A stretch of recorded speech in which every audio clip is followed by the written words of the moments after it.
Hi, I'm Amina. I'm a senior software developer at TechLift Solutions, where I've spent the last 3 years building apps that help small businesses compete with the big guys. Not that my mother would know or care about any of that.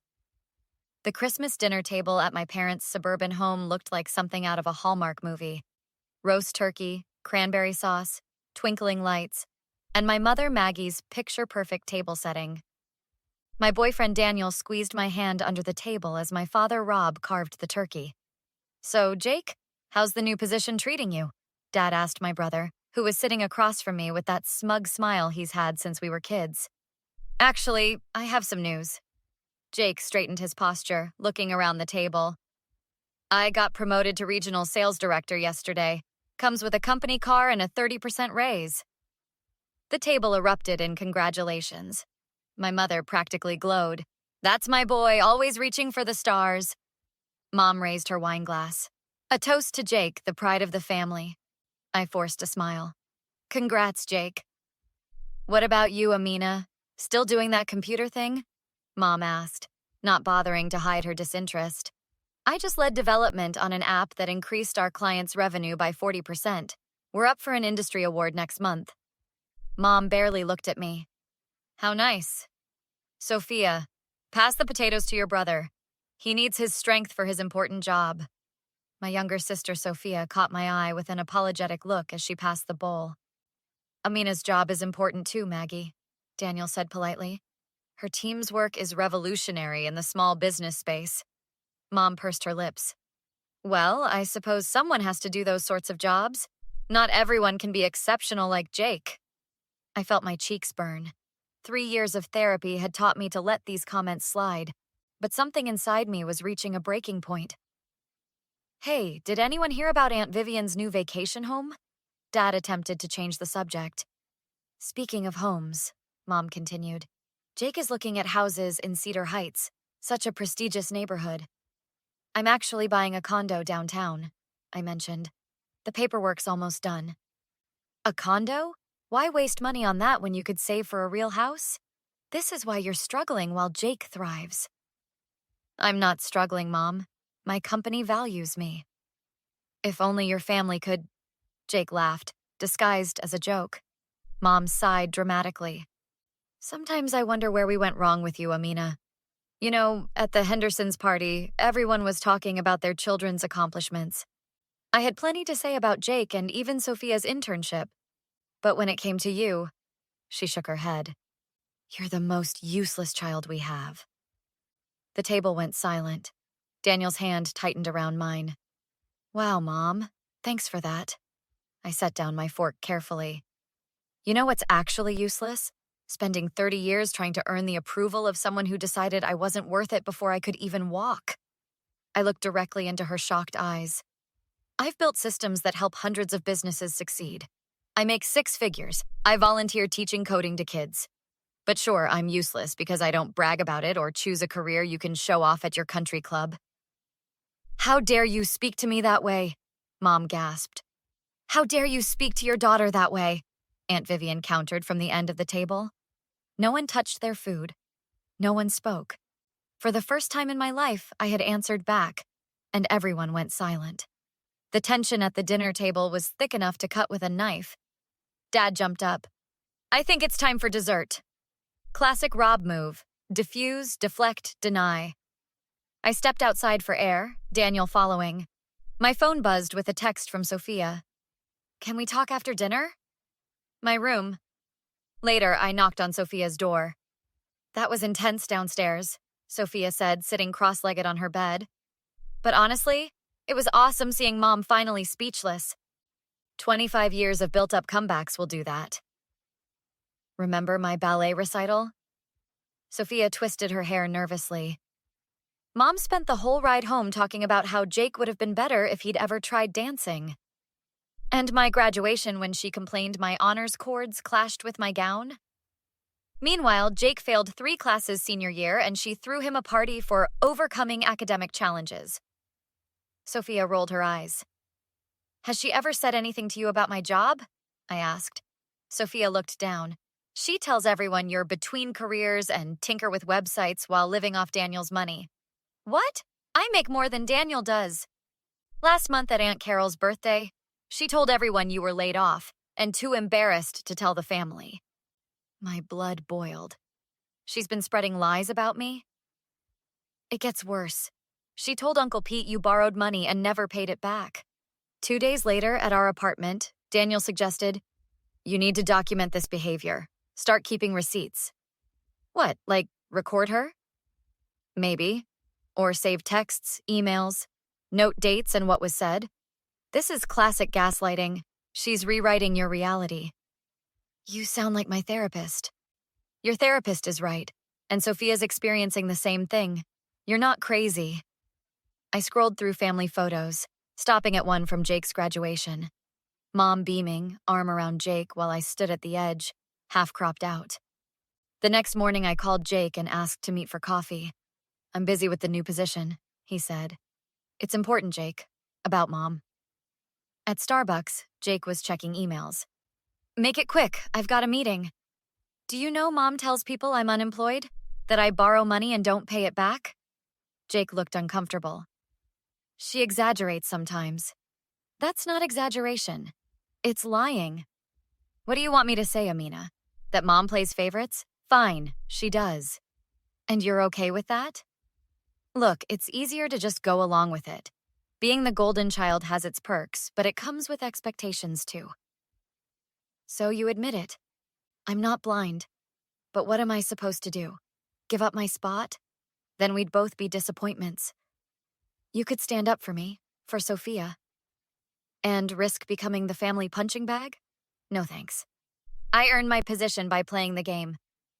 "Some game," I muttered. "Family shouldn't be a competition." "Everything's a competition, sis. Mom just decided the winners a long time ago." I left the coffee shop fuming. Jake's admission bounced around in my head as I drove home. Daniel was waiting, laptop open on our kitchen counter. "How'd it go with your brother?" "He basically admitted Mom plays favorites and said it's just a game he's winning." "That's messed up." Daniel closed his laptop. "So what's the plan now?" "Plan? I don't have one beyond avoiding family gatherings for the next decade. What if we exposed her behavior? Not just to your family, but to herself." I poured myself coffee. "You want to hold up a mirror to a narcissist? Not just any mirror, an undeniable one, with evidence she can't twist." That night, I called Sophia. "I'm putting together proof of Mom's behavior. You in?" "About time. What do you need from me?" "Screenshots of texts, voicemails, anything showing her comparing us or spreading lies." "I've got 3 years of text messages. She once told me I should study hard like Jake because I wasn't naturally bright like him. Perfect. Send everything." A week later, Aunt Vivian called out of the blue. "Your Christmas comeback is legendary, kiddo. About time someone stood up to my sister." "You noticed her behavior before?" "Honey, everyone notices. Nobody says anything because Maggie has a way of making life hell for people who cross her." "Would you be willing to back me up? I'm collecting evidence." "Count me in. That woman needs a reality check." 2 weeks later, my big presentation at TechLift was approaching, a pitch to our biggest potential client yet. I'd mentioned it at Christmas, though nobody except Daniel seemed to care. The morning of the presentation, my phone rang. "Amina, sweetie, are you sitting down?" Mom's fake concerned voice made my stomach clench. "What is it?" "I just got off the phone with Christina Davis. You remember her from my garden club? Her husband works at Meridian Corp. Aren't they the company you're presenting to today?" My blood ran cold. Meridian was indeed our potential client. "What did you do?" "I merely mentioned your anxiety issues from college. How you had that terrible panic attack during your final presentation. Christina was concerned her husband's company might be making a mistake." I hit record on my phone. "Let me get this straight. You deliberately tried to sabotage my career by lying to a client?" "Lying? I'm looking out for you. You've never handled pressure well. I've never had a panic attack in my life." "Well, that's not how I remember it." I hung up and immediately emailed my boss, explaining the situation. Then I called Christina's husband directly, introduced myself professionally, and clarified the misunderstanding. The presentation went perfectly. That weekend was Dad's birthday party. I brought a special gift, a digital photo frame preloaded with family photos. When Mom saw it, she couldn't resist commenting. Digital photos? So impersonal. Jake got your father golf lessons with a pro. I smiled sweetly. Why don't we turn it on? The first photo showed Mom beaming with Jake. The second showed her grimacing next to me at graduation. Then came screenshots of her texts to Sophia, comparing her unfavorably to Jake. Finally, transcripts of her lies about my employment. What is this? Mom hissed. It's called accountability, Mom. Dad stared at the evidence, his face hardening. Maggie, what the hell is all this? Mom snatched the photo frame from Dad's hands. This is ridiculous. These messages are taken completely out of context. There is no context where telling Sophia she has half of Jake's potential is acceptable, Dad said, his voice uncharacteristically firm. The birthday party disintegrated into chaos.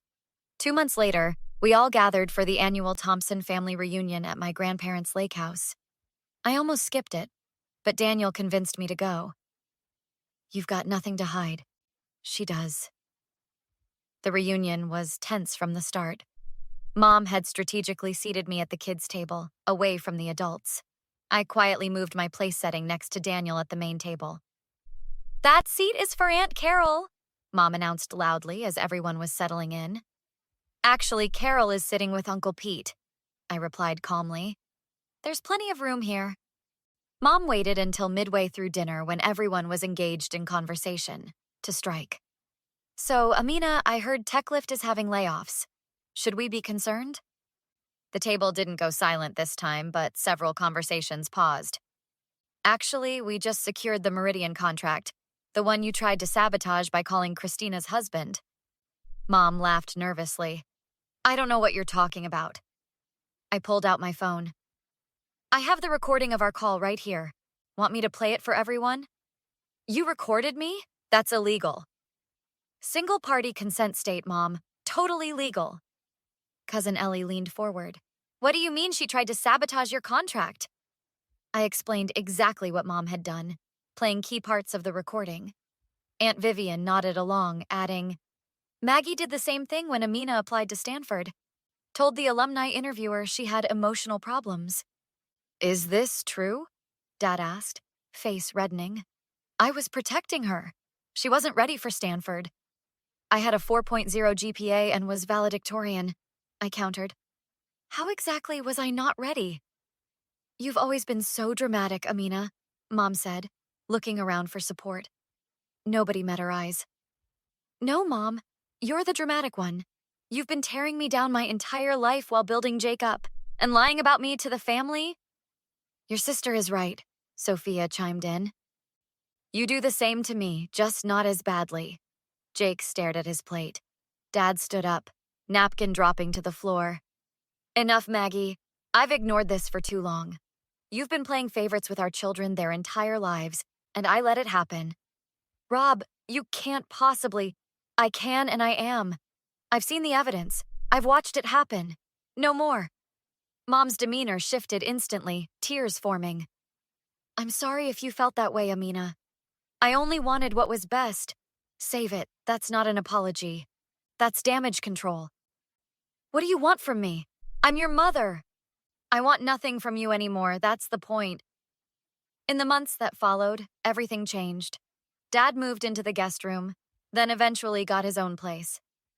Jake started therapy, realizing how Mom's favoritism had shaped him. Sophia and I grew closer than ever. Mom tried to save face socially, but word spread. Her garden club presidency went to someone else. Bridge night invitations dried up. Last week, Daniel proposed. We're planning a small wedding, just Dad, Sophia, Aunt Vivian, and friends who actually support me. Mom sent a text. I should be involved in my daughter's wedding. I replied with a single word. No. Sometimes the most powerful revenge isn't elaborate schemes or public humiliation. It's simply living well without toxic people. And finally, that's exactly what I'm doing. What would you have done in Amina's position? Would you have publicly exposed your mother's toxic behavior to the entire family, or handled it privately? And at what point do you think a parent's actions become unforgivable? If this story resonated with you, Hit that like button and share your thoughts in the comments. Many of us have dealt with toxic family dynamics, and your perspective might help someone who's going through something similar right now. Subscribe for more stories about standing up to toxic people and reclaiming your power. New videos every day that will have you saying, "I can't believe they did that."